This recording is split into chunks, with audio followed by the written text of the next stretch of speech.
Bonjour et bienvenue dans cette vidéo qui sera une sorte de bilan pour 2022.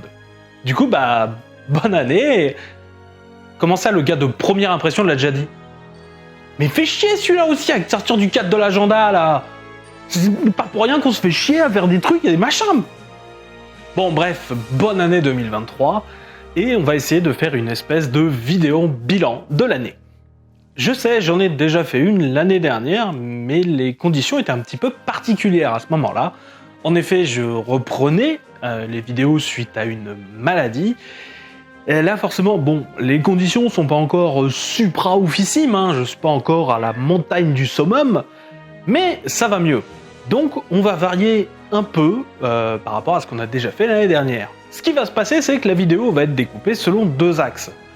Tout d'abord, moi de mon côté, qui vais essayer de vous donner un peu mon ressenti rapide sur plein de petites choses, des titres sympas, des choses que j'ai envie de mettre en avant ou pas.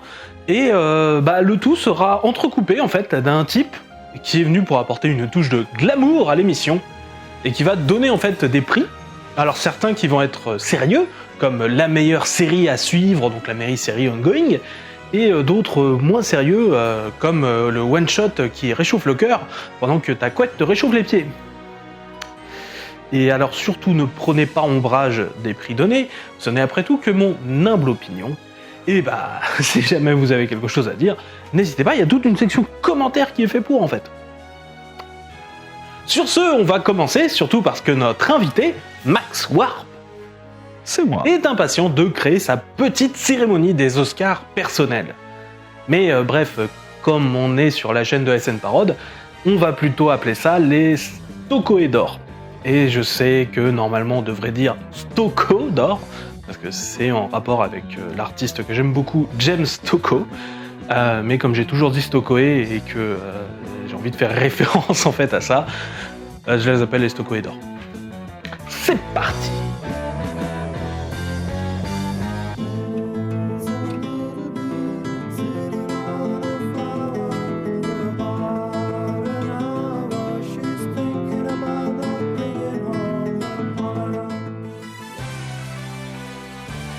Stokoe d'or de la meilleure série à suivre ou ongoing. Bon, on va commencer cette cérémonie de remise des prix des Stokoe d'or avec une évidence pour beaucoup de gens qui me suivent. Oui, notre série préférée, notre bonbon sucré, c'est la série Flash de Jeremy Adams. On y retrouve cette écriture échevelée des meilleurs runs de long cours, qui n'hésitent pas à faire des numéros ou one-shot mélangés à des longs arcs en plusieurs numéros, des numéros qui utilisent un large groupe de personnages et donnent à chacun des histoires au long cours qu'ils devraient réussir au cours de la série, des parcours de personnages qui prendront peut-être, voire même sûrement des années à se faire avec un scénariste qui semble vouloir rester à la barre le temps qu'on le laissera sur le navire. Bref, c'est ce que j'aime le plus dans le genre du comic book américain.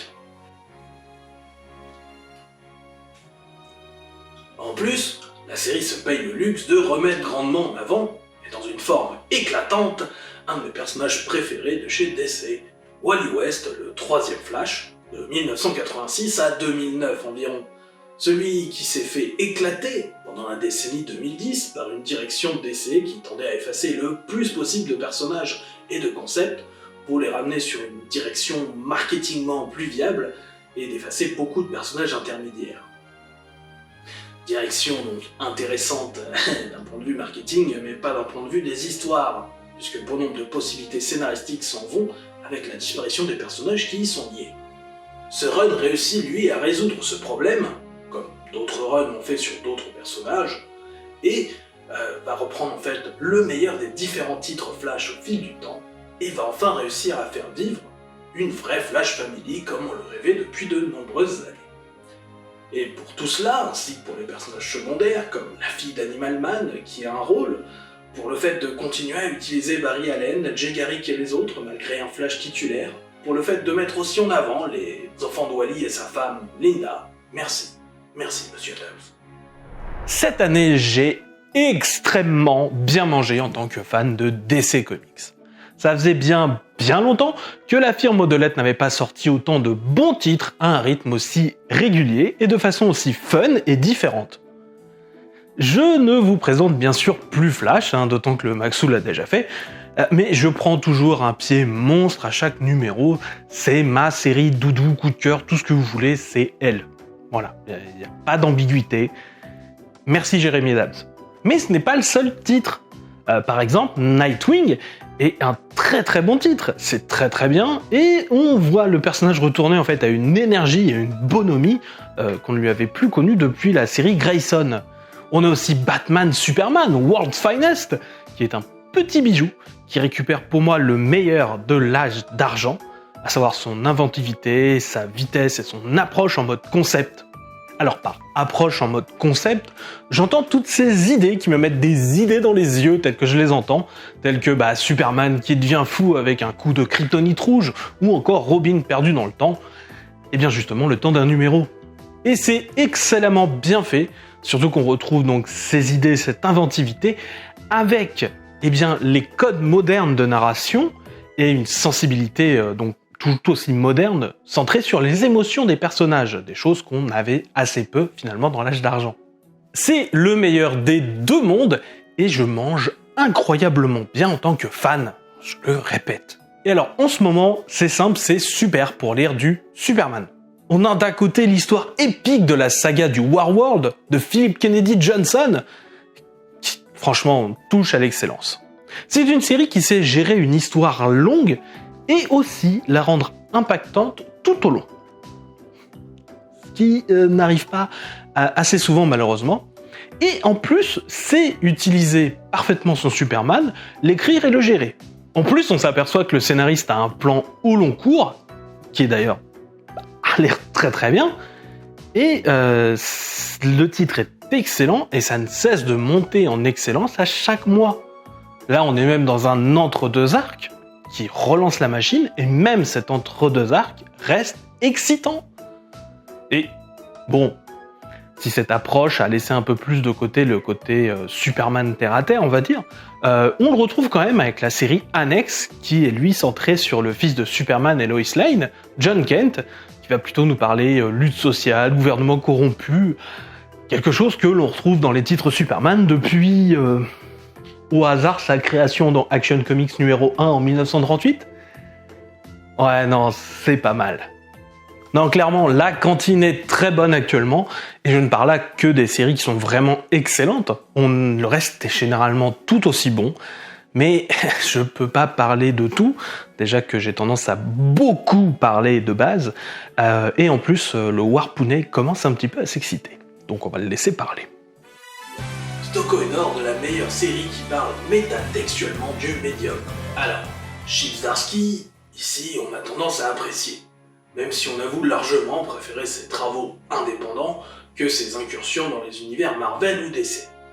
On trouve que le Zdar, comme on l'appelle affectueusement, a tendance à mettre énormément de lui dans sa façon d'écrire, et que ça a du mal à se fondre dans des personnages déjà largement préétablis, comme Spider-Man et consorts. Mais dès qu'il a un perso vierge, comme dans ses Sex Criminals, ça devient de suite extrêmement bon. Et oui, à la réflexion, parler de personnages vierges dans Sex Criminals, une série où les personnages ont des pouvoirs en jouissant, c'est sans doute pas la meilleure métaphore en fait.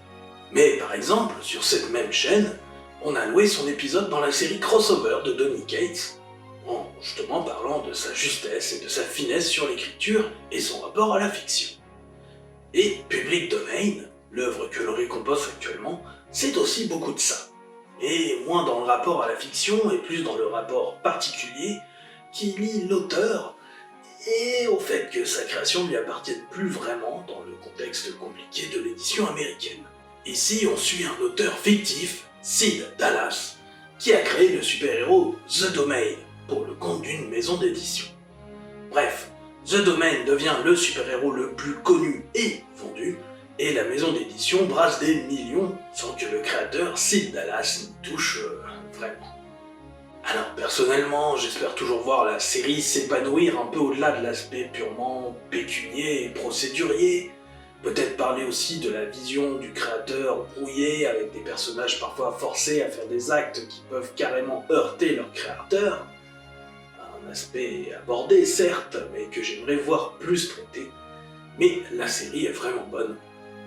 Non seulement elle est bonne, mais elle a aussi l'excellente idée d'allier son propos avec ses actes. Car si Public Domain sort en distribution physique en partenariat avec Image, et qu'on va bientôt avoir une traduction en français, n'oublions pas que l'œuvre est d'abord et avant tout sortie uniquement en numérique sur la plateforme Substack. Une plateforme qui permet, en tout cas pour le moment, aux artistes de sortir leurs œuvres tout en conservant leurs droits et en étant payés. Ce qui est une bonne chose. Parce que oui, d'autres œuvres sont aussi très bonnes dans le métatextuel, mais bien sûr réussir à en parler aussi dans sa forme d'édition pousse largement cette œuvre au top dans cette catégorie. Bon, continuons sur DC, car la firme de lettres a aussi une approche très sympathique sur ses mini-séries. Afin de ne pas inonder le marché, comme un autre éditeur supposé avoir des idées, DC lance principalement des mini-séries, avec des héros de seconde, voire de troisième catégorie. Et je suis désolé, j'aime pas dire deuxième, troisième catégorie, en fait je déteste ça, pour moi tous les héros sont sur un même plan d'importance, mais c'est plus facile pour se faire comprendre que oui, Booster Gold il est beaucoup moins connu que Batman. Voilà, c'est juste ça que je veux dire. On a donc beaucoup de mini-séries lancées pour assez peu de numéros, généralement 6 ou 12, avec l'idée de continuer si la série rencontre un franc succès, ce qui est par exemple le cas pour Swamp Thing, un titre de Ram V et Mike Perkins, et qui est clairement dans le haut du panier. Non, vraiment. Bon alors du coup, ça me fait un peu chier parce que ça fait des mini-séries qui dépassent le nombre de numéros que j'ai pourtant dans ma définition personnelle d'une mini-série. Et puis même ça chamboule un peu tout parce que actuellement on a des titres censés être des mini-séries qui durent plus longtemps que des séries supposées être régulières, comme par exemple la série récente Wonder Girl centrée sur Yara Flor, qui n'a duré que 7 numéros, alors que Swamp Thing dépasse allègrement les 16. Mais bon, pour des séries aussi cool que Swamp Thing, franchement ça vaut bien la peine de réviser ma définition. Et si vraiment ça continue de me faire chier, je vais bien essayer de trouver un autre nom dans le futur pour parler de ce phénomène. Mais désolé à 2 heures de perdu parce qu'il n'y a pas que les marées et les eaux stagnantes dans la vie, il y a aussi plein d'autres mini-séries de qualité. Certaines se consacrant par exemple à des super-héros de premier plan, comme par exemple Aquaman Andromeda, qui est encore une fois de Ram V, et Christian Ward. Ce sont 3 numéros d'horreur psychologique au fond des océans, avec un graphisme aux petits oignons. Ou encore par exemple Jurassic League, une version dinosaure de la Justice League qui ravira tous les grands enfants fans de dino que nous sommes beaucoup à être. Ils ont bien fait leurs études marketing les saligots. Alors je sais qu'on n'a plus le droit de dire des insultes sur YouTube, mais saligots ça passe encore. Vite. Bref, on a aussi des mini-séries sur des personnages moins mis en avant normalement, comme la mini-série Black Adam. Oui, je sais.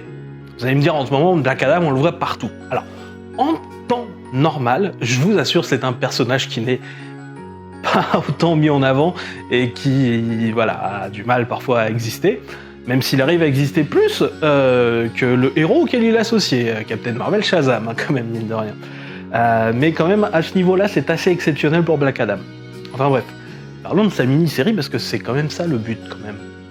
Et donc du coup, Black Adam, c'est 12 numéros, en tout cas pour le moment, de Christopher Priest et Rafa Sandoval, qui nous montrent en fait le héros contrarié et contrariant qui est Black Adam, qui est en fait un peu contraint de se chercher un successeur, parce qu'il est en train de mourir, et on y retrouve bien sûr la narration alambiquée, qui est si chère à Monsieur Priest.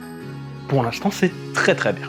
On a aussi par exemple Crush et Lobo, dont le dernier numéro est sorti en janvier 2022, donc si j'ai le droit d'en parler, d'abord.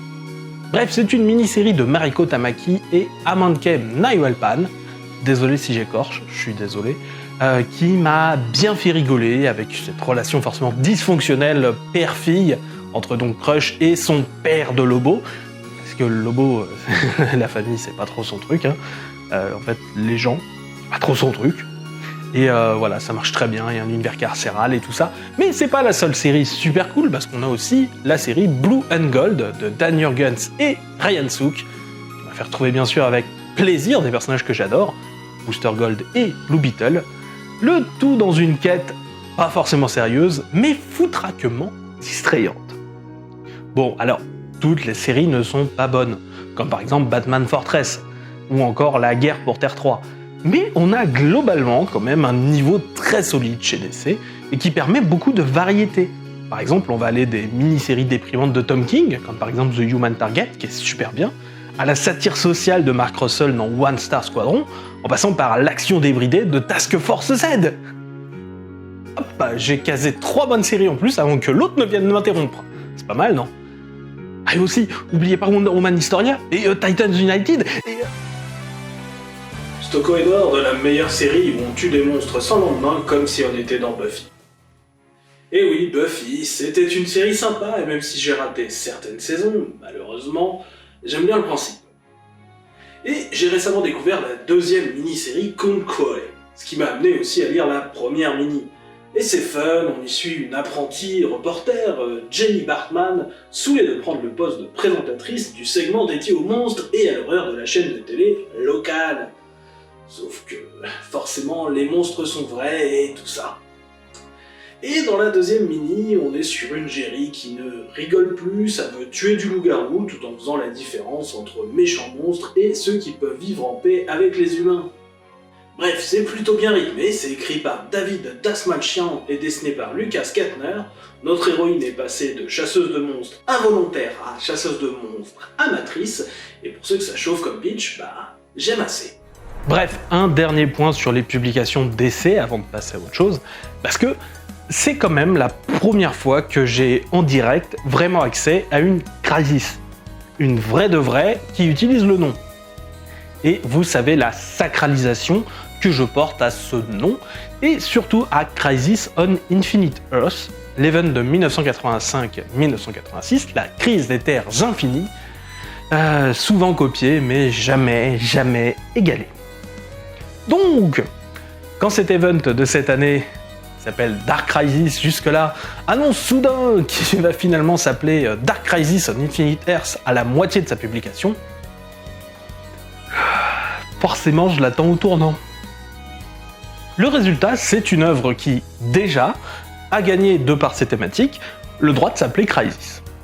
Et ça, déjà, c'est pas tout le monde qui y arrive, donc bien joué, déjà. Parce que Joshua Williamson, c'est un scénariste qui, je trouve, peut assez facilement manquer sa cible. C'est-à-dire qu'il va te mettre une bonne mise en page, une bonne mise en bouche, tu vois, t'as un bon truc, t'as envie qu'on aille dans des... Et en fait, il délivre pas. Et pourtant, là, sur une bonne partie des pages, il y a quelques ratés dans la narration, il faut le reconnaître, et ben, il réussit pourtant à convoquer l'esprit de Crysis et à fournir un bon event. Voilà.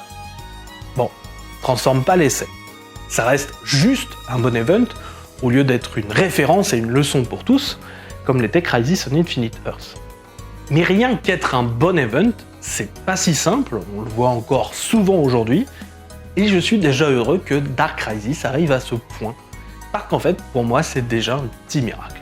Alors certes, c'est un récit extrêmement fan des New Teen Titans des années 80, et il rend sans doute beaucoup hommage à un auteur qui est décédé récemment, George Pérez, dessinateur de Crisis on Infinite Earths, l'original, mais aussi des New Teen Titans.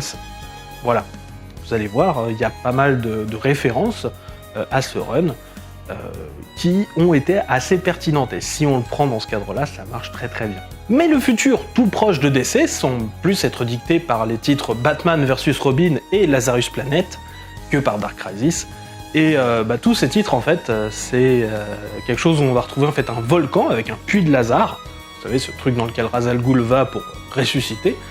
Et tout simplement, ce volcan, il va rentrer en éruption, et donc le liquide du puits de Lazare est projeté dans l'atmosphère, et oh boy, ça fait des étincelles, et ça semble modifier pas mal de héros.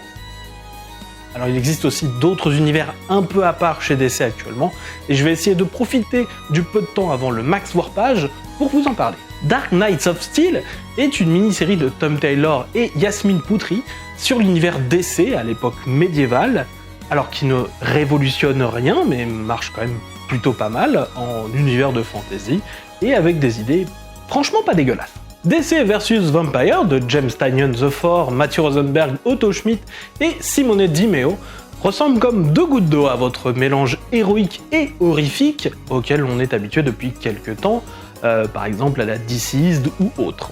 Mais je le trouve plus subtil que ses autres titres et réussit au moins dans sa série principale à, je trouve, amener de très bonnes idées et à créer une bonne ambiance un peu paranoïaque au début et finalement à bien amener la castagne quand il le faut, créant ainsi une menace on ne peut plus crédible.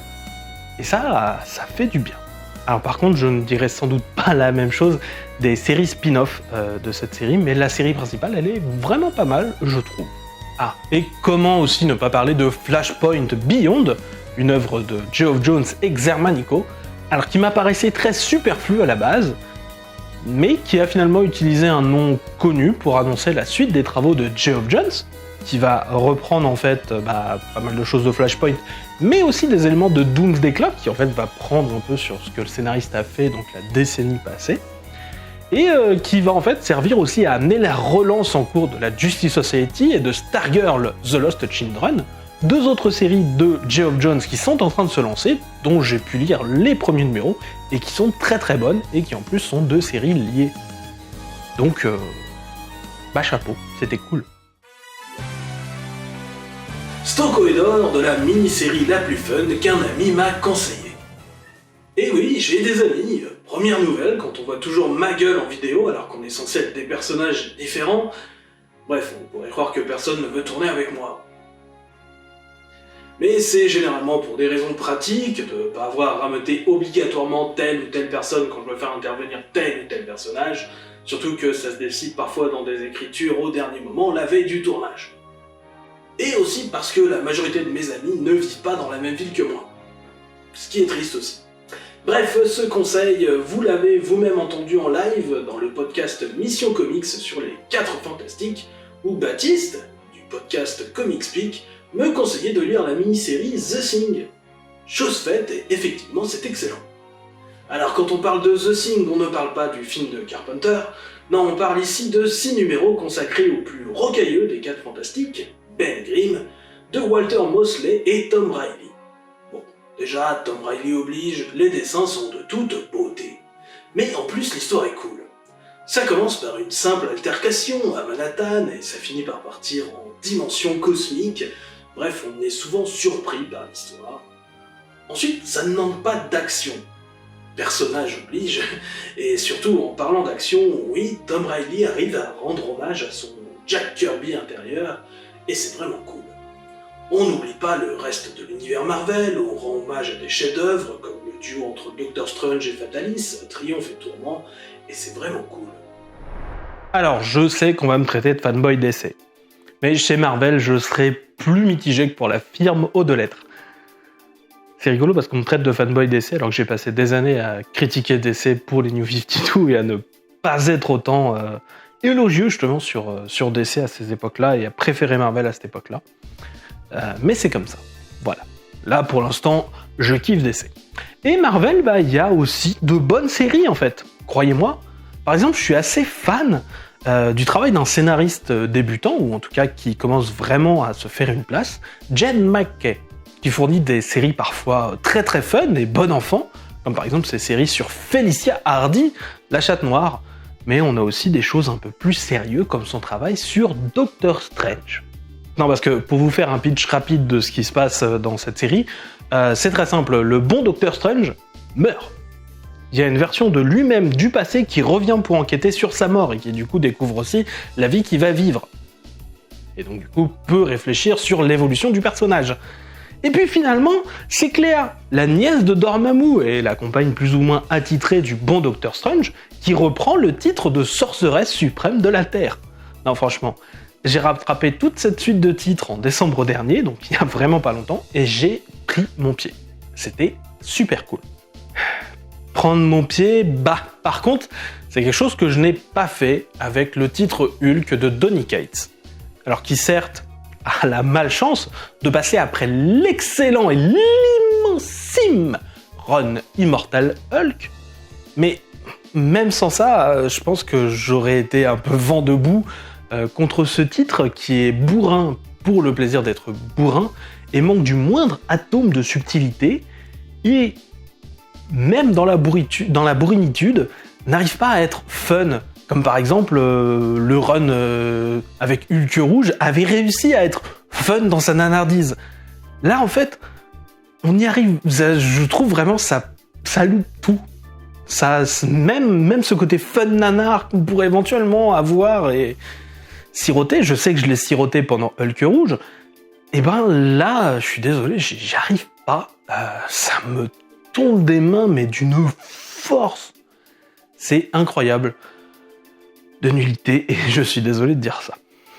J'aime pas dire du mal, en général. Voilà.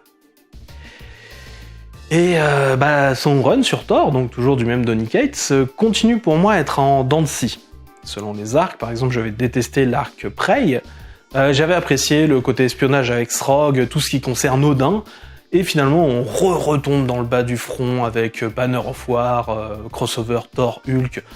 Bon, en même temps, vous direz justement, il y a le titre Hulk, est-ce que c'est pas lui qui ramène tout vers le bas?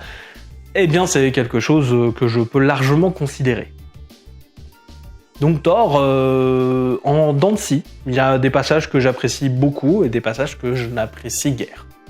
Voilà. Bon, j'ai réglé le cas Cates, je me garde les X-Men pour plus tard. Donc en série régulière, que dire sinon que Iron Man par Cantwell, c'est vachement cool. Que les deux titres Captain America, Sentinel of Liberty et Symbol of Truth de Toshi Oneibushi, je suis désolé pour la prononciation, et Kelly Thompson sont supra géniaux.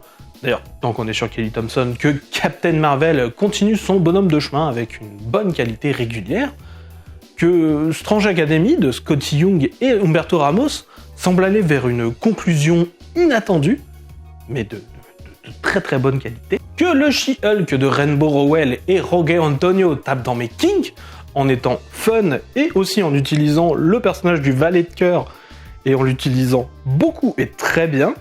Et donc, ça me fait super plaisir. En plus, la série, elle est vraiment cool. Ah, et aussi que la nouvelle série Fantastic Four de Ryan North et Iban Coelho commence sur les chapeaux de roue, avec un mystère sur ce qui s'est passé juste avant le titre, mais qui s'est resté fun et accueillant. Contrairement à la série Spider-Man, qui fait du surplace avec son mystère de tout début de run, et qui devient assez chiante pour cela d'ailleurs. Bref, il y a eu du bon chez Marvel. Stocco et Dor de la meilleure série à lire au chaud, où l'histoire te réchauffe le cœur pendant que la couette te réchauffe les pieds. Bon, on va mettre certaines choses à plat. Oui, je suis plutôt sensible. Et oui, je suis facilement en empathie avec les personnages de fiction. Oui, je peux facilement pleurer devant un film ou une histoire. Pas parce que je suis une femmelette de merde, mais parce qu'au moins moi je suis capable de ressentir des émotions autres que mon contentement personnel, connard. Voilà, je sais pas trop à qui je dis ça, mais je sentais que ça avait besoin de sortir. Hop, comme ça, c'est fait, ça m'évite 60 balles de psy, c'est déjà ça. Donc oui, on aime bien les histoires aussi un peu joyeuses et feel good, qui parfois peuvent te prendre aux tripes parce que c'est plein de sentiments. Tu sais pas ce qui se passe et à la fin tu chiales. Ça a été la plus dure sélection parce que c'est un genre que j'aime bien en fait, à croire que j'aime chialer. Tiens, faut que je note ça pour ma psy. Alors, j'ai eu plein de prétendants, de Tucky, de Jess Smith, à Sylve de Lucy Brion, en passant par Housecat Trouble. Mais là, c'est vraiment que je suis beaucoup trop gaga de mon chat. Non, sans déconner. Vous avez vu les réseaux sociaux du pauvre parode? C'est plus possible, là. Le chat, il peut légitimement porter plainte pour utilisation non consentie de son image. Bon, bref. J'ai plutôt choisi de parler de Everyday Hero Machine Boy, une sorte d'Astro Boy moderne, mélangé au géant de fer, avec une petite dose d'Ultraman, pour suivre un jeune héros craché par mégarde sur Terre, qui est recueilli par grand-père Karaté, qui va lui apprendre la vie sur Terre. C'est fun, c'est drôle et touchant à la fois, il y a des robots kaiju animaux de compagnie et des groupes de pop super-héroïques. Et à la fin, c'est tout touché dans ton lit au bord des larmes, et heureusement la couette est toute douce et ton chat est à côté de toi pour te réconforter. Une excellente histoire normalement pour les plus jeunes, concoctée avec soi par Trio Vung et Irma Knivia, et qui passe aussi très bien pour les adultes un peu sensibles, Et non, c'est pas du tout parce que j'ai appris à lire avec un extraterrestre qui tombe sur Terre, bordel. Putain, ma psy va se faire des couilles en or. Bon, alors, les mutants. Ils ont fait quoi encore, les mutants? C'est pas ouf de commencer comme ça. Non, parce que ça doit sans doute être comme ça que commencent les réunions de rédaction chez Fox News dans l'univers Marvel. On va peut-être éviter, du coup. Bref, chez les X-Men, on a trouvé son petit rythme de croisière, on fait une petite année sous une appellation comme Dawn of X, Reign of X, et maintenant Destiny of X. On met des petits events entre chaque grosse appellation comme Inferno, X-Live of Wolverine, et bientôt Sins of Sinister, et en avant, chevalier. Bref, désolé, je me suis peut-être laissé un petit peu emporter. Bref, on fait des Hellfire Gala, histoire de flex un peu, et on s'amuse à créer des histoires dans la maison qu'Hickman a bâtie. Et ces histoires, il y en a des pas bonnes. Hein. Genre la deuxième série des Maraudeurs, avec les Shi'ar là, et Cassandra Nova, c'est un grand non pour moi, surtout que j'aimais beaucoup la première série des Maraudeurs. Mais le reste est généralement toujours de bonne qualité en fait. On continue à rentrer toujours plus profondément dans les coulisses de ce nouveau pouvoir qu'est Krakoa, où tout est aussi vicié et corrompu au plus haut niveau, car le pouvoir absolu peut corrompre absolument. Hein, le fauve. Mais il n'y a pas que toi, hein. Les membres du conseil que l'on suit par exemple dans le titre Immortal X-Men sont aussi des sacrifices de flûte. De flûte, j'ai dit YouTube. Hein? Pas une insulte. J'adore notamment X-Men Red, qui nous montre finalement comment on gère la vie sur Mars, qui a récemment été terraformée par les mutants, avec une tornade régente de tout ce beau petit monde, et il y a un Magnéto en exil de toute beauté également. Il y a le titre X-Men aussi, qui est sympathique, sans plus, mais sympathique. Il y a notamment, je trouve, l'intrigue autour d'un certain personnage qui est obligé de se faire appeler Captain Krakoa, qui est assez bien foutu, je trouve, et notamment tout le passage avec Ben Urich, j'avais beaucoup aimé. Et alors on a Legion of X, Way of X, qui, comme tout ce que fait Simon Spurrier en général, est supra intéressant et porteur de réflexion, ce coup-ci sur la morale, l'éthique et un petit peu la religion, parce qu'il serait temps que les mutants, notamment ceux au pouvoir, s'en trouvent une de morale et d'éthique. Parce que c'est un peu des gros bâtards ceux du dessus. Hein. Non, Immortal X-Men c'est bien aussi. Et alors on a les séries qui continuent à être bonnes, on va dire, de façon régulière, sans être forcément extraordinaires, comme par exemple Wolverine, X-Force ou encore New Mutants.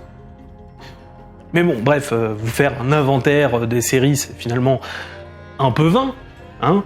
Je vais essayer plutôt de vous dire pourquoi actuellement j'aime bien les titres mutants, je vais essayer de vous parler de ce qui me marque vraiment dans la construction actuelle des histoires mutants, et notamment 2 points qui me marquent beaucoup et qui font que j'apprécie cette période. D'abord, on a une certaine virtuosité à utiliser énormément de mutants, parce qu'on a plein de mutants obscurs hein, qui ont le temps de briller un tout petit peu. En fait, ça me fait hyper plaisir, bordel. Par exemple, c'est l'exemple sans doute qui m'a le plus marqué, je le reprends énormément, ils ont pris le Morlock, qui s'appelle Mask. Ils ont pris le temps de me donner envie de le connaître plus. Et même de me faire m'attacher à lui, avec l'histoire de l'ouverture de l'hôpital à Madripoor, où en fait ce mutant qui a le pouvoir de défigurer les gens et qui peut pas refaire sa propre tête parce que lui est défiguré aussi, en fait est finalement accepté parce qu'il va travailler justement à la chirurgie reconstructrice dans cet hôpital.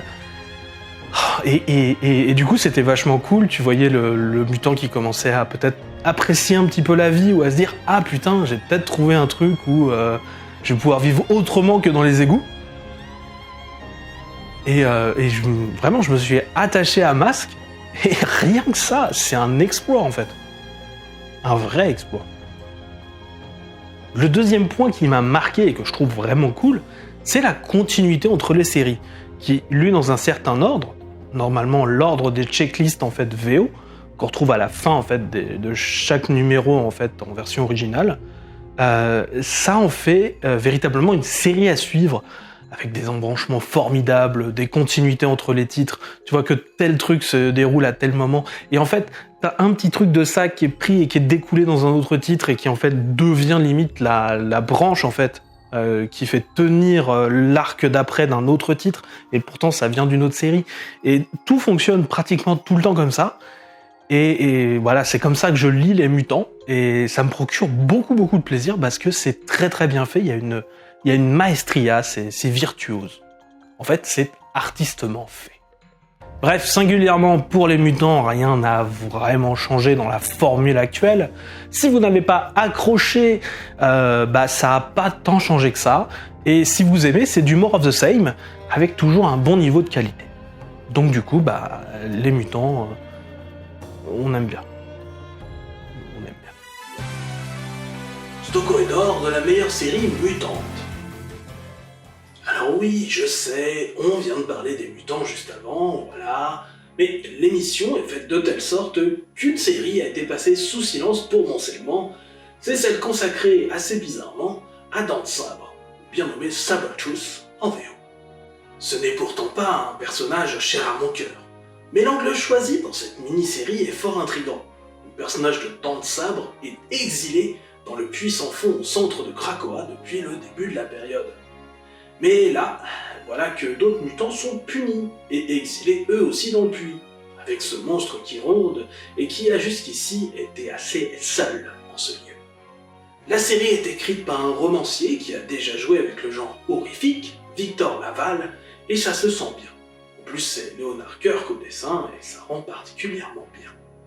Tout au long de la série, on va voir un contexte pour nos personnages qui va changer, et on va se demander un peu tout le temps qui va avoir le dessus. On a donc 5 numéros très bien remplis, et qui nous ont tellement plu, à nous et à d'autres, qui vont avoir une suite. Pour notre part, on a hâte. Bien sûr, un petit mot sur les events de Marvel qui se suivent, se ressemblent, et me perdent en fait, malheureusement. Par exemple, c'est en préparant ce bilan que je me suis rappelé de Reckoning War, un event avec les 4 Fantastiques, que je voulais lire parce que je veux vraiment savoir ce qui s'est passé avec le Watcher, le Nick Fury original, et pourtant je l'ai pas lu, parce que... je l'ai oublié, parce qu'il y a trop d'events, et en plus il y a trop de séries.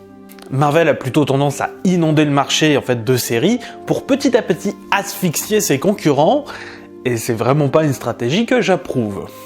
Après, il y a des bons events, comme par exemple Devil's Reign, qui marche avec les récits publiés et tout ça, qui propose une bonne progression et qui est en effet quelque chose qui mérite qu'on s'y attarde un petit peu. Et par exemple, Judgment Day, l'event avec les Avengers, les X-Men et les Inhumains, et voilà, où t'as les X-Men, les Inhumains et les Avengers au milieu, et ça crée un conflit intéressant. Et puis il y a les mauvais. Et dans cela, malheureusement, je mettrai la fin du Spider-Verse, là, qui commence avec Dan Slott qui revient et tout ça, qui jusqu'ici ne m'a, mais alors vraiment pas convaincu, Et par exemple, on a aussi Avengers Assembles, qui a vraiment du mal à se renouveler, quoi. C'est toujours un petit peu la même chose. Et quant à Banner of War, on en a déjà discuté, et c'était pas top. Niveau mini-série, on a aussi pas mal de trucs sympas, avec par exemple Iron Cat, autre titre de Jed McKay, qui nous met donc la chatte noire avec une armure d'Iron Man. Et en plus, ça sort plus ou moins d'une série, enfin bon bref, ça sort pas non plus de son chapeau de nulle part. Ou encore, je sais pas moi, Defenders Beyond, qui continue justement l'œuvre d'Alewing sur les Defenders, et que j'aime beaucoup. Je pourrais aussi parler d'X-Terminators, de Léa Williams et Carlos Williams, qui nous montrent un groupe de mutants qui s'amusent beaucoup, mais alors vraiment beaucoup, Mais bon, on a beaucoup moins de bonnes mini-séries chez Marvel qu'ailleurs. Alors que Marvel sort énormément de mini-séries, et forcément, on se demande si ça vaudrait pas plus le coup de privilégier plutôt la qualité à la quantité. Mais bon, la quantité ne permet pas d'inonder le marché, d'où cette stratégie éditoriale que définitivement je n'aime vraiment pas. Stokoedor de la meilleure série indé qui se termine cette année. Once and Future, c'est une de ces séries indépendantes au long cours qui s'est terminée en cette année 2022. Et bon sang que c'était cool. Même si je suis arrivé sur le tard, je me suis quand même tout enquillé sans sourciller parce que c'était trop bien. Bon, certes, ça triche un peu, j'adore l'univers des légendes arthuriennes, donc les voir ramener à notre époque, ça me fait toujours un petit truc, un zwing dans les yeux, un passement familier au cœur. Bref, ouais, j'aime. Le pitch, c'est que des nationalistes britanniques ont ramené à la vie un ennemi des légendes arthuriennes. Et donc, la chasseuse de montres, Bridget McGuire, sort littéralement de sa retraite pour reprendre du service. Et littéralement, c'est parce qu'elle a un certain âge, et que justement elle était en maison de retraite. Mais elle ne sera pas seule, il y aura son petit-fils Duncan et d'autres membres de la famille tout au long de l'aventure, menés tambour battant par l'écriture de Kieron Gillen et le dessin somptueux de Dan Mora. Bref, c'est même en français chez Delcourt en quelques volumes, n'hésitez pas. Et oui, il est temps de parler des indépendants, même si la notion même d'indépendance est fortement discutable. Quand on parle par exemple de comics adaptés de licence, comme les comics cyberpunk de Dark Horse, pour parler d'un exemple qu'on a traité sur cette chaîne, ou encore de Blade Runner 2099 chez Titan Comics, pour parler d'un comics qui est assez bon pour être noté. Difficile aussi de parler de vraie indépendance quand on parle d'énormes structures, comme par exemple Image Comics, et qui seraient mis, elles, au même niveau que des minuscules structures, comme par exemple Kenzer et compagnie, ou encore Mad Cave Studio. Et j'ai assez peu lu d'indépendance cette année, en tout cas contrairement à mon habitude, je suis désolé de le dire. Mais, pour ma maigre défense, ça fait bien longtemps que DC n'a pas été aussi bon de façon si consistante et constante, et Marvel inonde littéralement le marché, c'est indécent. J'ai essayé sur Twitch de faire une veille avec vous sur les sorties à venir via les previews, mais ça a tendance à me fatiguer beaucoup, physiquement, et le temps que je passe à faire cela et à me remettre de cette fatigue, c'est encore du temps en moins pour lire, et aussi pour faire les vidéos, ce genre de choses, enfin bref, le temps est une vraie contrainte. Donc oui, désolé, mais c'est un peu les indépendants qui ont été squeezés dans mon programme de lecture. Désolé. Pour prendre un exemple, par exemple un peu personnel, je crois pas avoir lu un seul numéro de Savage Dragon pendant toute l'année 2022, parce que j'ai dû arrêter mes envois des single issues à cause de mes finances, et bon, j'ai pris l'habitude de lire mon dragon en papier, donc je vais essayer de continuer comme ça. Bref, je vais goubiller niveau recueil et tout ça, reprise des single issues quand je pourrai, mais c'est vous dire à quel point j'ai sabré dans les indépendants malheureusement. Mais j'en ai quand même lu, et parlons-en. Bon, déjà oui, comme Max Warp vous en a parlé, Once and Future vient de se terminer, et c'était très très bien. Bon, je sais, je suis biaisé, j'adore la mythologie arthurienne, mais quand même, allez-y, c'est cool. C'est Kieron Gillen et Dan Mora, c'est très très bien. Et puis bon, voilà, je vais pas refaire tout le curriculum, Max Warp vient d'en parler. Et d'ailleurs, pareil pour Public Domain, de Chip Zdarsky, que vous avez déjà vu passer dans les récompenses. Les Tortues Ninja, elles aussi, sont toujours aussi excellentes, que ce soit dans leur série régulière, post un événement que je vais pas spoiler ici, parce que vous allez bientôt l'avoir en français, profitez-en, ou encore, par exemple, des mini-séries comme la toute récente The Last Ronin, que j'ai beaucoup aimé. Mais parlons aussi d'autres séries moins connues. Vous connaissez Ghost Cage ? C'est une super série de Caleb Goellner et Mike Dracota, un comics hommage au manga en noir et blanc, où un scientifique a perdu le contrôle de sa centrale chelou dans un monde post-apo, et il envoie un de ses employés pour régler le bazar et éviter que ses intentions ne tombent entre de mauvaises mains. Enfin, des mains encore plus mauvaises que lui, en fait, en gros. Bon, tant qu'on parle des titres hommage au manga, je vais citer la deuxième mini-série de No One Left to Fight, la très bien nommée No One Left to Fight 2. Ils n'ont pas gambergé longtemps pour trouver le titre, au moins. Bref, No One Left to Fight, c'est toujours un comics qui rend hommage à Dragon Ball, plutôt centré sur la rivalité Sangoku-Vegeta, dans un monde où la série Dragon Ball est terminée, et où Sangoku est en train de mourir des suites de ses combats précédents où l'on réfléchit sur la mortalité tout en faisant des gros combats qui tâchent. Et c'est cool. J'ai aussi bien aimé 8 Billion Genies de Charles Soule et Ryan Brown. Le concept, c'est que chaque personne sur Terre, mais alors chaque personne, s'est vu accorder un génie personnel qui accorde un vœu à chacun, et on va suivre toutes les répercussions, et c'est vraiment très inventif et très sympa. Mais ce n'est pas aussi inventif que l'anthologie Monkey Meat de Juniba, qui explore les idées du capitalisme à outrance, pour bien sûr les critiquer, hein. Je suis un irrémédiable gauchiste et ça se voit dans mes lectures aussi.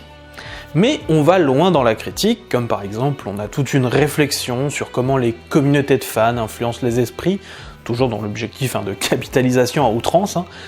Bref, c'est super bien, et le tout est aussi servi par un style qui a à peu près toutes les influences du monde.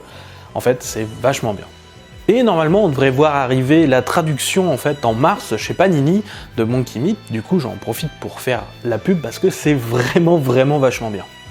Enfin, vous l'aurez sans doute remarqué, si vous êtes régulier sur la chaîne, mais j'aime bien le jazz et toutes ces sonorités cuivrées. Quand je dis que vous l'aurez remarqué, c'est parce que la musique de mes vidéos tourne souvent autour de ce genre musical, ou en tout cas en est assez approchant. Et c'est bien le fait que j'aime beaucoup ce style qui m'a fait m'intéresser à Hunter the Blue de Dave Chisholm, qui est un graphic novel qui est effectué d'une main de maître, et qui nous raconte par exemple comment Jesse Choi va trouver son propre style musical et sa propre voix. Mais je vais être franc, c'est pas pour l'histoire que je vous conseille ce titre, non, c'est pour l'ambiance en fait. Parce que retranscrire le son, et encore plus la musique dans le médium de la bande dessinée globale, c'est une tâche extrêmement ardue. Et ici, c'est réussi de main de maître. Les notes volent au rythme du mouvement des pages, les couleurs expriment admirablement bien, et l'ambiance de la scène, et la couleur musicale du morceau qui est représentée. Rien n'est laissé au hasard, et à tous ceux qui sont un petit peu comme moi sensibles à la représentation sonore sur nos pages dessinées, c'est tout simplement un tour de force. Donc Hunter the Blue de Dave Chisholm, retenez-le si ça vous titille. Stoko est d'or de la meilleure série où un artiste hors du monde des comics fait une série comme au hasard, et c'est pas du tout préparé, un auteur de romans young adulte. Ceux qui suivent la chaîne depuis un moment l'ont peut-être remarqué, mais j'ai une certaine fascination sur les artistes qui sortent de leur médium pour aller s'exprimer dans un autre, et notamment par ceux qui arrivent dans ce genre où on met des images dans des cases qui se suivent pour raconter des choses. J'en ai par exemple pas mal parlé dans mon top des comics abandonnés, ou encore dans le début de l'émission des critiques brèves Capo, paix à son âme, petite émission partie trop tôt. Et le titre qui m'a tapé dans l'œil, c'est Oxygen Mask. Un roman graphique très particulier qui plairait sans doute pas à tout le monde, parce que le style est très particulier et est à la limite en fait de rentrer dans la définition de la BD, avec ses longues phrases étalées le long des pages par-dessus des pages illustrées représentant l'ambiance de ce que la phrase inspire au dessinateur Jason Griffith.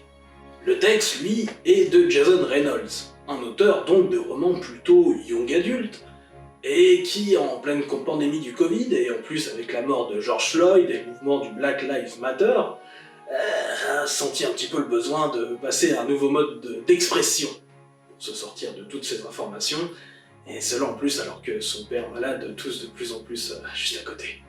En fait, c'est plus une expérience où on suit quelqu'un dérouler ses pensées lentement avec des illustrations, plutôt qu'une vraie histoire, mais c'est une expérience qui, mine de rien, marque. Si ça vous tente, c'est vraiment bon, mais le côté expérimental peu rebuté, je le comprends. Parlons aussi un peu, malheureusement, des décès qu'on a pu avoir cette année.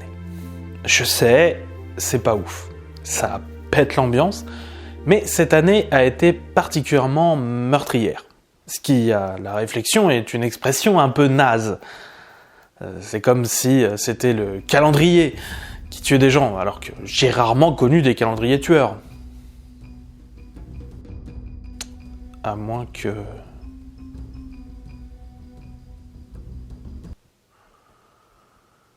Bref, maintenant que j'ai réchauffé un petit peu l'atmosphère, on va dire, avec cette petite blague, on va commencer à se rappeler de nos nombreux disparus, tout en sachant qu'on l'on ne pourra malheureusement pas citer tout le monde, parce que il y en a eu beaucoup, et que le temps malheureusement n'est pas extensible à l'infini, et que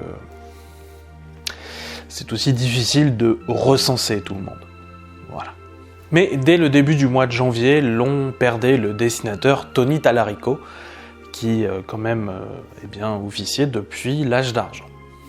Et c'était juste le début, puisque toujours en janvier, on a perdu Jean-Claude Mézières, dessinateur et co-créateur de la série Valérian et Laureline, entre autres. Et le 1er février, on perdait Brian Augustin, un artiste et éditeur de comics assez influent, notamment chez DC, qui a beaucoup participé par exemple à Gotham by Gaslight et par extension à la création du label Elseworld, et aussi au run de Flash sur Mark Waid. En fait, Brian Augustin, il a souvent collaboré avec Mark Waid, et c'est un peu une des personnes qui a réussi à donner à Mark Waid les moyens de faire en fait ce qu'il a fait scénaristiquement au fil du temps. En février, on perd aussi Tom Veitch, qui est très connu, on va dire, pour avoir créé le clone de Palpatine dans la série de comics Dark Empire dans les 90s, mais bon, je préfère m'en souvenir personnellement pour avoir repris Animal Man après le passage de Grant Morrison et de Peter Milligan. Parce que je suis pas un très grand fan de Dark Empire. En avril, on a perdu Calvi, dessinateur et caricaturiste, et aussi, toujours sur avril, à la fin du mois, ce coup-ci, Neil Adams, un des artistes les plus influents de son époque, et dont la liste des chefs-d'œuvre est immense. En mai, c'est George Pérez qui nous quitte, immense dessinateur, comme dans ses Teen Titans, Crisis on Infinite Earths, ou encore ses Avengers, mais aussi, il faut toujours le dire, scénariste, comme par exemple sur ses Wonder Woman. Et en juin, c'est Tim Sale, un dessinateur au style extrêmement précis, qui nous quittait. En juillet, c'est Kazuki Takahashi, le mangaka derrière notamment Yu-Gi-Oh, qui nous quittait, apparemment en mourant noyé en tentant de sauver 3 autres personnes. Un acte d'héroïsme, c'est à noter. Toujours en juillet, c'est Alan Grant, excellent auteur britannique qui nous quitte, qui a beaucoup travaillé et chez 2000 AD et chez DC Comics. En août, nous perdions Jean-Jacques Sampé, scénariste et dessinateur du Petit Nicolas, entre autres, dont j'ai toujours beaucoup aimé la sensibilité. Toujours en août, c'est Tom Palmer qui nous quittait, un dessinateur et un encreur de talent. En septembre, c'est Diane Noomin qui nous quitte, une dame qui a beaucoup œuvré sur la scène des comics indépendants, que ce soit dans Women's Comics ou dans Twisted Sisters. En novembre, nous perdions Vic Carabotta, un des dessinateurs de l'âge d'or, et c'est toujours une perte que de voir partir l'un ou l'une de ses premiers pionniers. Mais nous perdions aussi Kevin O'Neill, grand collaborateur d'Alan Moore et superbe dessinateur sur la Ligue des Gentlemen Extraordinaires, ou encore scénariste chez 2000 AD avec Nemesis ou encore Martial Law.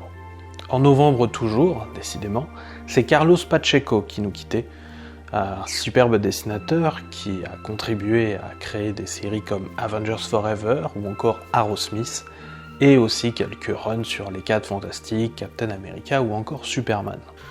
Voilà, nous rendons aussi bien sûr hommage à tous les disparus de l'ombre, ceux que je n'ai pas cités, qui ont travaillé de près comme de loin à ce grand art aux multiples noms qu'est la bande dessinée, le manga, le comics, le fumetti, la techné-série et tant d'autres appellations. Merci à vous. Stocko et Dor du meilleur trip sérieux. Et oui, la vie c'est sérieux, c'est déprimant et parfois ça se voit très bien dans leur style visuel. Dans ce genre, j'ai choisi de mettre en avant Department of Truth, une série de James Tynion The Force, chez Image Comics, qui nous raconte comment un agent spécial, Cole Turner, va se retrouver embarqué dans un monde étrange fait de conspirations et de contre-vérités dans ce fameux département de la vérité où celui-ci est finalement plongé. Bon, l'écriture est de toute beauté, c'est vrai. Surtout aussi l'idée de consacrer chaque numéro à une conspiration en particulier, avec un fil rouge qui se met en place petit à petit. Et sans rire, le principal attrait c'est le dessin. Assuré par Martin Simmons, il a un style qui accentue cette impression de malaise alors que nous perdons pied avec le personnage dans ce monde et qui n'a plus vraiment de repères en fait. Les cadrages dans les cases sont très vidéosurveillance, rajoutons de la pertinence au propos de l'œuvre, et la palette de couleurs de Martin Simmons, qui fait ses propres couleurs d'ailleurs, est renversante tellement elle est cohérente avec l'ensemble de l'œuvre. Chaque conspiration a droit à son propre style visuel moderne et hallucinant, qui se mêle au style global, déjà à mi-chemin entre Bill Sienkiewicz et Ashley Wood. Bref, c'est assez détonnant, feuilletez un peu et si le style vous plaît, prenez-le, vous ne le regretterez pas. Bon, vous l'avez entendu juste avant, mais j'essaye de créer un rendez-vous régulier sur Twitch pour parler de ce qui va sortir, c'est-à-dire les previews, même si mon état de santé me fait parfois rater ce rendez-vous et que je vais sans doute un peu encore changer la formule pour l'alléger un brin. Mais il y a un truc qui me fout systématiquement le bourdon en regardant les previews, quelque chose contre laquelle je râle souvent, et plus le temps passe, plus ça m'apparaît insupportable, et c'est les couvertures variantes. C'est un principe apparu à la fin des années 80 qui a explosé en popularité dans les années 90 avec le boom de la collectionnite à outrance, et ce phénomène-là, contrairement à d'autres phénomènes des 90s, ne veut pas s'en aller, pire même, il est rentré dans les mœurs et semble contribuer à la santé financière de certains titres, voire même carrément de certains éditeurs en entier, si j'en juge par ces petites boîtes qui sortent jusqu'à 16 ou 18 couvertures variantes pour un seul titre. Bon, je rappelle quand même le principe des couvertures variantes, c'est quand même de sortir exactement le même produit à l'intérieur, juste on a changé la couverture, et souvent, voire même pratiquement tout le temps, on a mis une couverture qui ne correspond même plus à ce qu'il y a à l'intérieur du numéro. Je répète, le contenu ne change pas, c'est le contenant qui change. C'est l'équivalent du relooking de ton pot de yaourt au magasin. C'est faire passer la forme avant le fond, et moi, j'en suis pas fan. J'en suis pas fan car déjà, les couvertures de base se sont appauvries visuellement. Car pourquoi faire un truc chiadé quand on peut faire payer plus cher une couverture différente ? J'en suis pas fan, car les couvertures ont régulièrement arrêté de refléter l'histoire à l'intérieur pour des banals plans passe-partout la plupart du temps. J'en suis pas fan, car tout l'argent mis par les éditeurs pour faire plusieurs couvertures à pas mal de dessinateurs et tout ça, pourrait être en fait utilisé à faire des séries un peu plus risquées et originales, voire à supporter des titres prometteurs, plutôt que de les arrêter au bout de 7 numéros. Bref, il y a déjà plein de raisons de base pour ne pas être super chaud sur ce principe de couverture variante. Et là en plus, il y a la crise du papier. Alors déjà, quand en temps normal ça me défrise, autant vous dire que publier la même chose avec juste une couverture différente qu'on retrouvera dans 6 mois dans les bacs à soldes parce qu'on en a fait 10 fois trop, c'est un truc qui me plaît moyennement pas beaucoup du tout en fait. Alors vous me direz peut-être, mais ça permet de tenir aussi des petits éditeurs en vie. Mais pour moi c'est assez trompeur, car c'est une béquille qui est beaucoup trop souvent utilisée pour éviter de trouver une vraie solution durable à de vrais problèmes comme la perte des lecteurs, le non-renouvellement du lectorat, une assez mauvaise représentation par rapport au Big Two et j'en passe. Si c'était utilisé le temps de réfléchir à des solutions, pourquoi pas, je dis pas. Sauf que ce n'est pas le cas et ces solutions acceptables à court terme sont au moins utilisées depuis plus de 20 ans, à minimum. Et j'ai pas beaucoup vu de réflexion sur le sujet de la part des éditeurs, ou en tout cas des actes concrets. Car, et on va utiliser des exemples récents, non, le numéro 1 de Dune par Boom Studio n'a pas besoin de 10 couvertures variantes. Ça sert juste à alimenter un marché parallèle de collectionneurs qui, je suis désolé de le dire, n'apportent rien aux comics en eux-mêmes. Ah, et les Big Two sont encore moins excusables, car non, le numéro 100 de Nightwing n'a pas besoin de 12 couvertures variantes, ni le numéro 1 de Scarlet Witch avoir besoin de 9 couvertures. Et Dynamite Studio, je parle même pas de toi, parce que non. 20 couvertures variantes pour le numéro 3 de Vampirella versus Red Sonja, c'est non. 20 variantes pour un numéro 3 ? Mais ils sont fumés, c'est pas possible ! Car c'est malheureusement l'un des meilleurs exemples pour montrer que certains éditeurs se servent des couvertures variantes, comme Becky, pour éviter de réfléchir à de meilleures solutions, et il faut vraiment que ça change. C'était urgent il y a 20 ans. Aujourd'hui, c'est vital. Ça l'est encore plus, à mon avis, quand on voit que certaines compagnies de comics sont au plus mal. Aftershock Comics vient de se déclarer en faillite en décembre 2022. Valiant est dans un état vraiment pas glorieux et les temps comme les œufs sont malheureusement durs. Pour moi, il faut repenser en entier la façon dont les comics se sont vendus et proposer une évolution au moins à la hauteur de ce qui a été fait dans les années 70 et les années 80 en passant du marché indirect au marché direct. C'est une véritable révolution qu'il faut faire et pour ça, il va falloir en effet enlever les petites roulettes. Parce que c'est pas comme ça qu'on apprend à faire du vélo. Et là, ils sont mis dans le grand bain et tout simplement, ils se pètent la gueule. La métaphore est pas terrible, mais j'ai pas mieux pour le moment. Stocko est d'or du meilleur trip visuel fun. Eh oui, la vie c'est fun, c'est joyeux et parfois ça se voit très bien dans un style visuel. De quoi ? J'ai dit 2 fois la même chose sans changer juste le point de vue. C'est parce que la vie est changeante, tantôt sombre, tantôt joyeuse, et laissez-moi voir le verre à moitié plein, bon sang. Bref, on a beaucoup aimé Do a Powerbomb, la dernière œuvre de Daniel Warren Johnson. Bon, ça parle de catch, et j'ai jamais particulièrement suivi cet univers, sans non plus en être repoussé, c'est juste que j'ai jamais été vraiment mettre mon nez de ce côté-là, le nombre de routes qu'un humain pouvant emprunter dans sa vie étant malheureusement limité. Mais quand on voit la folie visuelle et l'énergie de ce titre, scénarisé et dessiné par Warren Johnson, on ne peut qu'être attiré en fait. Surtout quand son collègue régulier Mike Spacer s'occupe également des couleurs. On y suit une héroïne nommée Lona Steelrose, une catcheuse débutante qui souhaiterait faire la même carrière dans ce sport que sa défunte mère. Malheureusement expulsée de la compétition, elle est invitée par une sorte de nécromancien à participer à un tournoi secret avec une récompense extraordinaire à la clé. Et c'est super à lire. Un sens du découpage de l'action excellent, ça virevolte dans les pages, c'est généreux dans tout ce que ça va offrir, et normalement ça va arriver en France chez Delcourt. Bref, Pépi n'a qu'une chose à dire, Do a barrel roll a barrel bomb.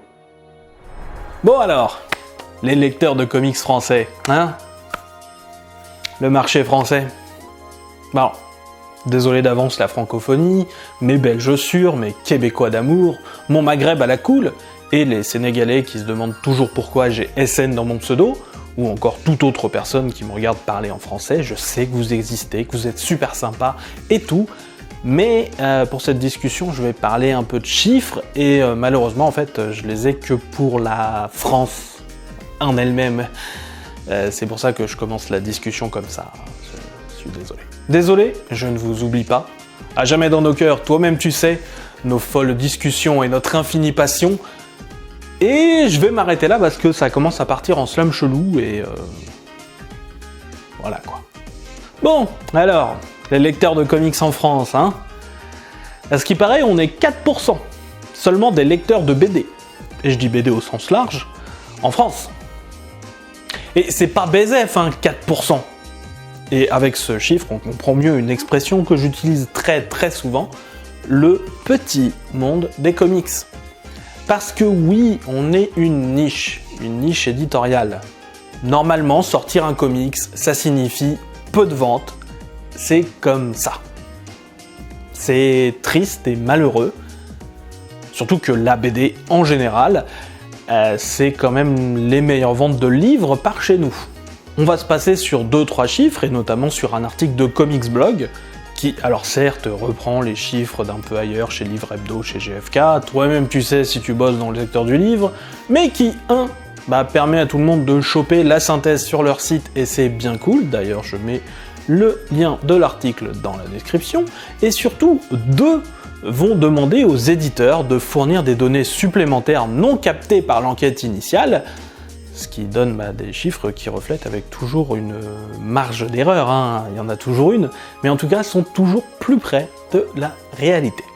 Ainsi, on voit qu'en termes de vente, Fortnite, c'est le top du top, et c'est compréhensible parce que Fortnite, on s'aperçoit aussi que Batman, Star Wars et Spider-Man trustent le classement, mais aussi que les collections à petit prix, et notamment le Marvelverse, se vendent très bien. Comme quoi la question du prix est vraiment capitale, et mérite largement qu'on se la pose, surtout à un moment où les omnibus dispendieux ne cessent d'être prévus. Bon, on retrouve pas mal d'indépendants quand même, que ce soit aidés par des séries télé, comme Invincible, Lock and Key ou encore The Boys, mais on a quand même aussi Monstre, de Barry Windsor Smith, oh, c'est trop bien, et les titres Joe Hill, qui se placent bien. Encore que le titre de Joe Hill, techniquement, c'est DC Comics. Hein. Quand je vous disais que c'était compliqué le statut d'indépendant. Quand on parle de compliqué, il y a aussi ce qui est compté comme un comics ou pas sur notre bon vieux marché VF. Alors, je suis personnellement partisan que manga, comics, BD, fumetti, manhwa, tegné série et autres sont un seul et même médium, avec juste quelques petites différences qui méritent qu'on leur donne à la limite un nom différent, et encore. Et j'aimerais beaucoup qu'on ait un seul mot pour tout.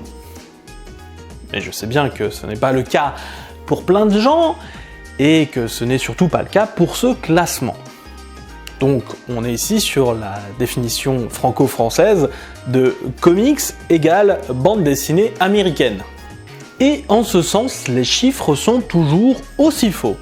Car non seulement on oublie souvent de compter certaines séries, qui sont pourtant donc du comics parce que c'est de la bande dessinée américaine, comme par exemple les Simpsons, Garfield, Snoopy et j'en passe plein, mais en plus, on compte des BD théoriquement françaises, mais à style comics, comme Mutafukaz ou Solo. Alors, j'aime beaucoup ces titres, ils sont très bien, mais ils sont quand même français ces titres, si je ne m'abuse. Et alors, ce fameux style comics, je veux bien qu'on me le montre, hein. Non, parce qu'en vrai, ça, c'est du comics, ça, c'est du comics, et ça, c'est aussi du comics. Donc moi, je veux bien qu'on m'explique ce qui les rassemble, à part les codes inhérents du fameux médium global de la bande dessinée dont je parle, justement celui qui a qu'un seul nom, par exemple les bulles de BD, ce genre de truc. Quel est ce putain de fameux style comics qui engloberait tout ça et les rendrait à part d'autres productions? Sérieusement. Bon, calmons-nous un peu. Alors, on voit aussi de fortes disparités, on va dire, d'ambition chez les 2 grands de ce marché VF. Panini qui représente Marvel et Urban qui représente DC. Panini a une envie que je trouve très louable. Franchement, c'est celle de traduire le plus possible les séries. D'en traduire le plus possible. J'aime ça parce que ça donne vraiment une très bonne image de tout ce que l'éditeur en VO propose et donne en fait une image assez claire de ce qu'on a en Amérique. Et c'est le seul qui fait ça. Il n'y a que Panini qui fait ça et même Panini n'arrive pas à tout traduire. Bah oui, parce que le problème c'est que Marvel, de son côté, cela joue déjà étouffage du marché VO. Donc forcément, en essayant d'en traduire le plus possible, cette situation, on va dire, d'étouffer le marché, se retrouve aussi en France. Et limite est aggravée parce que le marché est justement si restreint. 4%. Je pense pas que ce soit forcément une volonté de Panini de restreindre ça, on est plutôt sur une vieille tradition justement de traduire le plus possible, que c'est une fierté de l'éditeur qui vient d'une longue tradition qui remonte aux grandes années de Lug et d'Arédite et ce genre de choses. Parce que oui, Panini, c'est aussi une maison qui a un certain héritage derrière elle, qui a par exemple un grand nombre de personnes qui ont grandi avec les kiosques Marvel de l'époque, donc Lug, Reddit et tout ça, et qui sont extrêmement fidèles, et qui du coup font que la maison Panini s'en sort relativement bien. Je dis pas que tout est rose, mais par rapport à d'autres éditeurs, ils s'en sortent relativement bien. Urban Comics, eux, ont le soutien de la maison mère, d'Argo, et cela joue plus tatillon dans le choix de ce qui est traduit, ce qui conduit malheureusement à un appauvrissement de l'offre VF pour le lecteur. Mais aide peut-être plus à s'y retrouver à court terme. Le truc c'est que sur le long terme, forcément, on se retrouve avec plein de numéros 1 de Batman, ou de trucs, ou de Justice League, et donc forcément le lecteur est tout aussi paumé. Urban actuellement est en train d'essayer d'étoffer son offre. Proposer de façon claire et pérenne des œuvres moins chères, en petit format, mais malheureusement ne sont pas des œuvres originales, mais des rééditions, et donc qui rentrent en concurrence avec les éditions librairie déjà sorties. Et ça bride un peu forcément les ventes, pour ce qui est pourtant une bonne intention, parce que le marché a besoin de ce genre d'offres, de permettre justement des offres à pas cher pour le public, mais ce serait mieux sur des ouvrages pas déjà présents en librairie en même temps, parce que les libraires, ils sont vraiment pas chauds. Parce qu'ils ont déjà les mêmes titres sur leurs étagères qu'il faut qu'ils écoulent, et qu'il faut qu'ils écoulent avec un plus grand prix. Imaginez, vous avez 2 fois le même titre sur vos étagères. Il y en a un qui est vendu à 10 balles, l'autre à 30.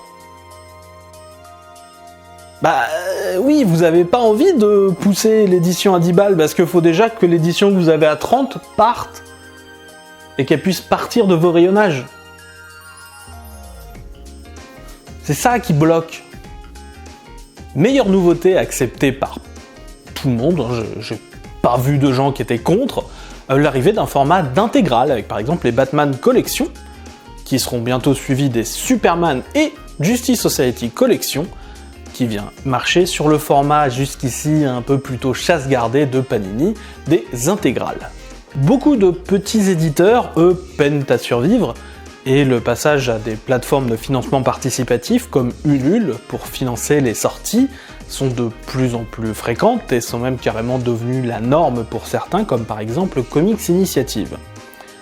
D'autres sont très transparents sur leurs difficultés, comme iComics ou Bliss, et je ne peux que les saluer pour cette volonté de transparence. Malgré ce marché plutôt compliqué, on a vu quand même l'arrivée de nouveaux éditeurs de comics cette année, comme par exemple Black River Comics, ou encore Huggin et Menin, qui offrent en fait des nouveautés comics très intéressantes, comme par exemple A Walk Through Hell, ou encore, du côté de Huggin et Menin, Man et Ice Cream Man, qui sont des titres dont j'ai parlé sur cette chaîne. Je suis très content de les voir arriver en français. Il s'ajoute à une longue liste de petits éditeurs qui font la richesse de notre offre comics, et je vais en citer quelques-uns. Vestron, iComics, Delcourt, Black and White, 404 Comics, Snorgle, Aoi Comics, North Stars Comics, Weta, Delirium, Comics Initiative, Neophélis, Achilleos, Bliss, Graf Zeppelin, Glénat, Les Humanoïdes Associés, Kinaï, Jingle, Manabooks, Rackham ou encore par exemple Réflexion, une liste qui bien sûr n'est pas exhaustive mais qui assure encore que le comics soit présent en français et en assez bonne forme pour le moment. Merci à vous et à vos efforts. Vraiment. Stockoedor, du dessinateur qui change de style. Eh oui, y a pas, certains auteurs ont un style. Quand je lis des personnages dysfonctionnels faits équipe, dans un mélange savant entre humour et aventure, je me dis, ah tiens, c'est Giffen et de Mathéis au scénario. Quand je vois de la pluie blanche tomber sur des immeubles, sur un fond de nuit noire de chez noir avec un type bien vêtu, je me dis, ah tiens, c'est du Frank Miller. Et pourtant, parfois, les artistes changent nos attentes, et décident de sortir de leur sentier battu et rebattu pour innover, tenter de se renouveler, et de surprendre, voire même de se faire plaisir à eux-mêmes. Et c'est le cas d'Alex Ross cette année. Alex Ross, c'est un dessinateur extrêmement connu des services. qui dessine à la peinture à l'huile des scènes extrêmement réalistes et iconiques, même si parfois un brin statique. C'est Kingdom Come, c'est Marvels, c'est le type dont on dit qu'il rend réels les super-héros, même si personnellement j'ai pas eu besoin de lui pour ça, merci bien. Eh bien, il décide de changer de style, et c'est tant mieux. Ces derniers temps, Alex Ross se limitait aux couvertures, comme dans l'excellent Immortal Hulk, ou bien aux moins excellents NFT, que l'on ne pourrira pas ici, alors non pas parce qu'on a envie de les défendre, mais parce qu'on n'a pas le temps de faire un pourrissage en bonne et due forme. La maison d'édition Abrams Comics Art a signé un partenariat pour faire de très jolis albums avec Marvel. Et forcément, le premier est avec Alex Ross, car le patron d'Abrams Comics s'appelle Charles Kochman. C'est un ancien de DC, et c'est aussi accessoirement le premier qui a filé du travail à Alex Ross en 1993, et qui l'a aidé sur de nombreux travaux, comme par exemple son Superman paix sur la Terre, pour parler d'une œuvre traitée sur cette chaîne. Mais ici, il décide de reprendre les conventions narratives d'un Stan Lee, comme si on écrivait encore les comics exactement comme à l'âge d'argent. C'est que cette histoire est une pseudo-suite à un épisode fameux des 4 Fantastiques, le numéro 51, nommé This Man, This Monster, où un antagoniste avait pris les traits de la chose pour piéger Reed Richards avant de se raviser et de se sacrifier à la toute dernière minute pour sauver Reed Richards. On y parle aussi de Zone Négative et d'Annihilus, donc bon, on est en plein Jack Kirby, et Alex Ross a pleinement modifié son style pour justement rendre hommage à Kirby, le king des comics. Au lieu de la gouache habituelle, il utilise ici de nombreux contours noirs pour simuler un effet crayonné du plus bel effet, alliant à cela un brossage des couleurs plutôt à sec pour accentuer l'éclairage et le contraste, qui sont partout dans ces 64 pages. La couleur est, elle, assurée par John Johnson, selon un guide très précis fourni par Alex Ross et reprenant l'idée de quelques couleurs principales, comme la limitation présente dans les anciennes méthodes d'impression des comics. On est ici sur une modernisation de ce que Kirby faisait sur ses 4 Fantastiques, et c'est là l'intention de Ross, montrer que les principes de l'âge d'argent sont toujours valables aujourd'hui, et cela répond aussi beaucoup à ma propre sensibilité. Bref, c'est excellent. Et si vous êtes curieux sur les changements de style d'Alex Ross, il en explique une bonne partie dans une vidéo YouTube que nous placerons en lien dans la description, car il faut toujours écouter les artistes parler de leurs travaux, c'est toujours source d'enseignement. Bon, alors il est marrant mon moi du passé qui a organisé la vidéo, mais pour cette partie-là, il a juste marqué « Espoir pour le futur ». Espoir pour le futur, c'est tellement vague, et surtout, il y a des tonnes de choses beaucoup plus importantes que le futur, finalement, de quelques univers fictionnels. Face à la vraie mort dans des conflits toujours meurtriers, sur pratiquement chaque continent de notre pourtant si jolie planète, et face à la survie de plus en plus incertaine de cette même jolie planète et de son écosystème, en passant pour les gens qui assument de plus en plus ouvertement ne pas si dérangés que ça par l'envie de tuer d'autres personnes pour un oui ou pour un non, que ce soit des questions de genre, de religion, voire même parfois d'argent sur le compte en banque.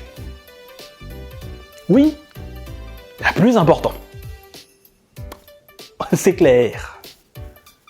Et même si je mets ce que je viens de citer vraiment au-dessus, en matière d'importance et de priorité, j'estime que c'est quand même bien de s'intéresser quand même un petit peu à ces choses, au futur de ces univers fictionnels, pour 2 raisons principalement dans mon cas.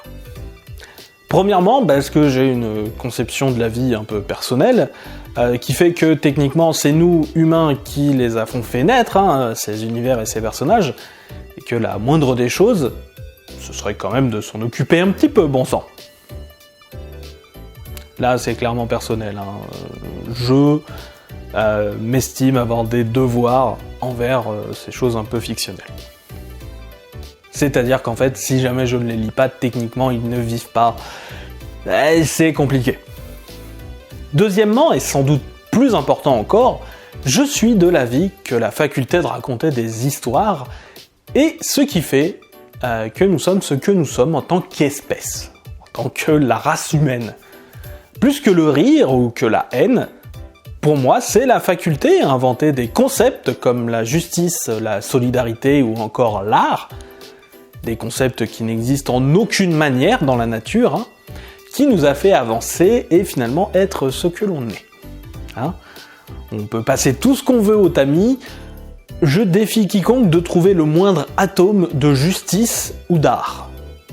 Encore plus que le singe qui fabrique des outils, Homo habilis, ou encore plus que ce foutu singe prudent Homo sapiens que je ne reconnais guère, je trouve que c'est l'Homo narrans, le singe conteur, qui nous définit en tant qu'espèce. C'est un terme qui a été défini par un ethnologue allemand, Kurt Ranke, et que j'ai découvert via les romans de Terry Pratchett, qui nous définit, nous hommes, comme Pan narrans, les chimpanzés conteurs.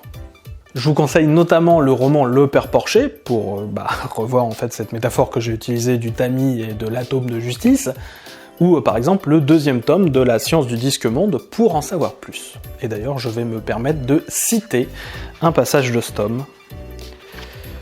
Bien des êtres sont intelligents, mais un seul raconte des histoires.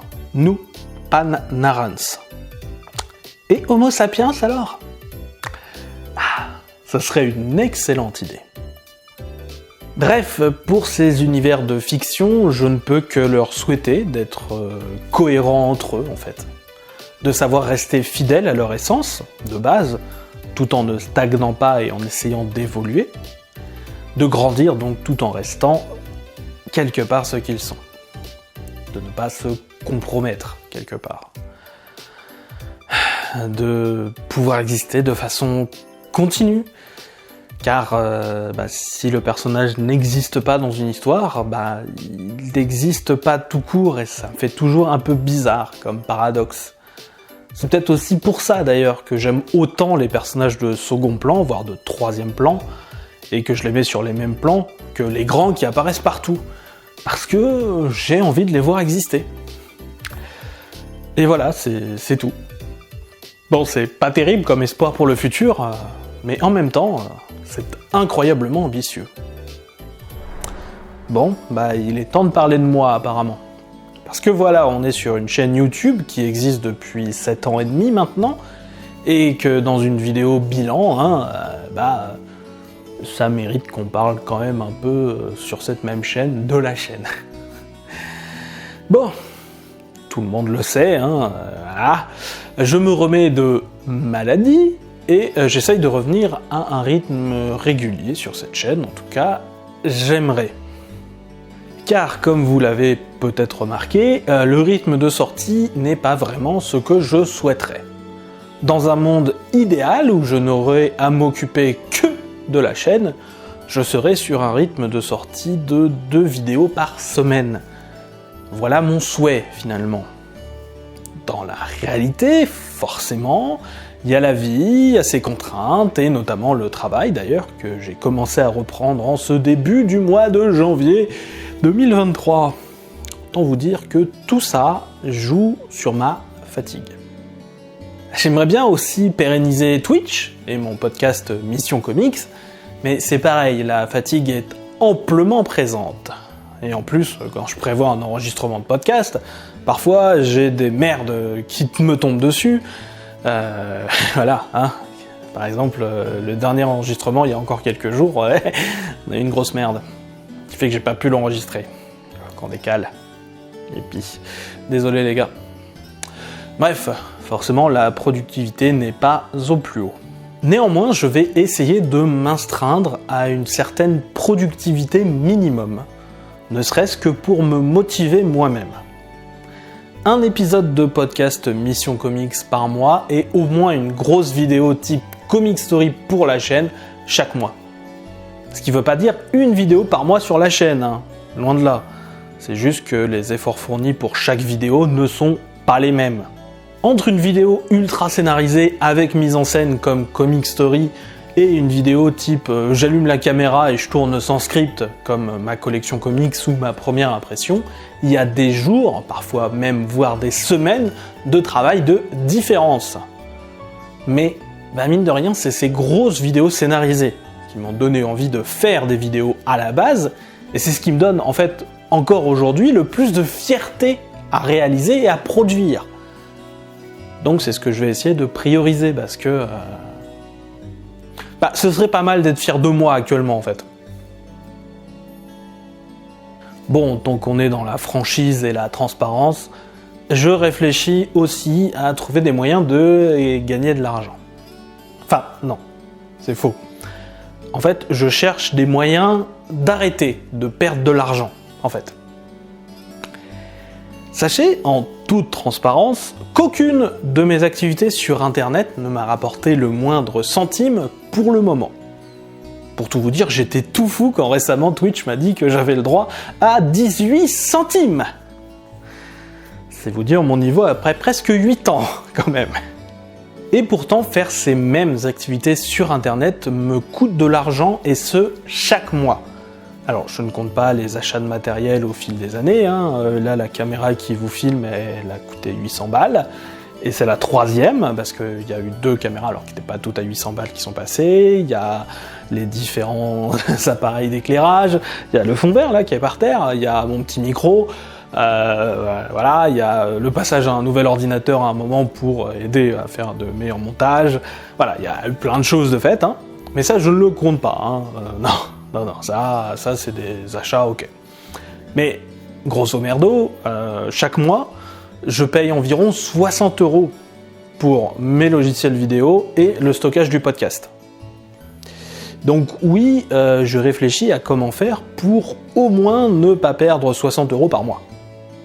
Tout en gardant la même qualité et mes réglages créés au fil des années, qui me permettent aussi de conserver beaucoup de temps et d'avoir justement toujours cette qualité. J'envisage éventuellement de créer un Patreon, hein, mais tout cela est encore une idée en l'air, hein. Si des gens qui s'y connaissent veulent m'aider dans ce domaine, je suis tout oui, hein, et je leur en serai bien sûr extrêmement reconnaissant. Voilà, je suis une bille là-dessus. Voilà. Néanmoins, et je tiens à rassurer de suite un peu tout le monde, la chaîne restera active quoi qu'il arrive. Je n'ai jamais fait cela pour gagner de l'argent, et encore moins pour une gloriole, c'est une petite gloire, toute relative et minime, mais bien pour aider à faire connaître certaines œuvres et le médium aussi. Et je pense d'ailleurs, comme souvent d'ailleurs dans mon travail estudiantin, ça veut dire étudiant, j'ai pas forcément super bien expliqué certains principes de base. Donc il se peut que des vidéos très explicatives arrivent au cours de cette année 2023. Alors, pas forcément des guides de lecture sur tel ou tel personnage, car je pense qu'il est mieux de plonger selon les envies de chacun et que des conseils personnalisés pour chaque personne sont la clé, selon moi, pour rentrer dans le monde des comics, que les conseils grand public, super large et tout ça, c'est pas terrible en fait, voilà. Mais du coup, ce que j'aimerais plutôt faire, ce serait des conseils sur comment se repérer dans les différentes éditions, ou trouver les informations pertinentes, alors certes, peut-être sur internet, mais surtout à l'intérieur du bouquin en fait. Où est-ce que je vais chercher pour savoir à quoi ça correspond, et après je peux chercher sur internet. Voilà, plein de petites choses comme ça, connaître les termes, savoir ce que ça veut dire, savoir aussi comment fonctionne ce monde parfois nébuleux des comics. Et oui. Bref, j'ai envie de vous aider à être autonome. Parce que comme Batman, en fait, j'aimerais bien créer un monde où en fait on n'aurait pas besoin de moi. Et je vois pas plus méta comme fin possible pour cette vidéo bilan qui apparaît déjà bien longue pour moi. Voilà, je ne sais pas si ce sera la forme de toutes les vidéos bilan pour le coup. C'est la forme que j'ai eu envie d'utiliser pour cette fois-ci. J'espère que la vidéo vous aura plu, j'espère que les petites réflexions, malgré des digressions, vous me connaissez, sont quand même intéressantes et pertinentes. Et j'espère tout simplement que vous passez une bonne vie et que ça va continuer. Parce que c'est ça finalement le plus important. Et c'est quelque chose que l'on oublie souvent, justement, quand on parle de choses un peu virtuelles ou immatérielles, plutôt c'est mieux immatériel, comme les choses de la fiction, que l'on parle de cinéma, que l'on parle de jeux vidéo, que l'on parle de livres, romans, ou que l'on parle de BD et de comics dans mon cas, on oublie souvent de prendre en compte la vraie vie. Et c'est quelque chose qui, pour moi, ne doit jamais être oublié. Parce que, par exemple, si jamais on veut que le marché du comics en France, par exemple, fonctionne, c'est-à-dire qu'il faut prendre en compte, par exemple, la politique. Si on veut que, par exemple, le marché des comics continue de fonctionner, que les gens puissent lire des comics et tout ça, c'est-à-dire qu'il faut leur fournir du temps libre, de l'argent à mettre dans des loisirs. Et ça, ces deux choses-là sont allègrement attaquées par beaucoup de décisions politiques, et sans ça, en fait, on peut faire tout ce qu'on veut, on continuera à pisser dans un violon. C'est pourquoi, oui, pour moi, toute personne qui prétend, en tout cas, vouloir s'intéresser à l'art et à sa promotion, devrait s'intéresser à la politique et devrait en parler, en tout cas, à minima. Et il y a souvent cette idée que les personnes qui doivent parler sur Internet doivent être apolitiques. En gros, ça signifie ne pas faire de vagues et parler comme on voudrait que tout le monde soit dans la norme. Si, en fait, il faut faire des vagues, il faut parler de certaines choses. Si on veut mettre en avant, par exemple, des loisirs culturels, eh bien oui, je suis désolé, la possession d'argent, la possession de temps libre, sont des choses qui sont des choses de base. On ne peut pas s'en passer, et je trouve ça à tout le moins hypocrite de faire comme si ces choses-là ne devaient pas être pensées. Donc du coup, je ne vous dis pas quoi penser, mais je vous dis d'y réfléchir. Voilà. Sur ce, moi je vous dis à une prochaine fois. J'espère que surtout vous vous porterez bien. Et à bientôt. Et voilà, la vidéo est finie, j'espère qu'elle vous aura plu. N'hésitez pas à vous abonner, laisser un pouce bleu, un commentaire, toutes ces petites choses. Quant à moi, normalement, je vous dis qu'on se retrouve bientôt, normalement, pour une vidéo de Noël très en retard, avec un gentil monsieur qui a accepté de venir faire un caméo, et c'est très gentil à lui. Voilà, j'espère juste que vous passez un très bon moment. Moi, voilà, ça commence à aller mieux, c'est pas encore la montagne du fun, mais bon, est-ce que ça reviendra entièrement un jour? Je n'en sais pas, on va voir. En tout cas, voilà, c'est une vidéo très longue, j'en ai conscience, il est possible que beaucoup de mes vidéos futures prennent ce chemin-là, ce chemin de la vidéo longue, ce chemin de l'essai. C'est vraiment une direction dans laquelle j'ai envie d'aller. N'hésitez pas à me soutenir si jamais vous le voulez, on a aussi un Discord. Si jamais vous voulez venir discuter, un Discord SN Parod, je suis aussi disponible sur d'autres Discords, voilà, vous pouvez me voir à pas mal d'endroits finalement. Voilà. On se retrouve normalement, j'espère, bientôt. Et puis, en attendant, portez-vous bien, les amis.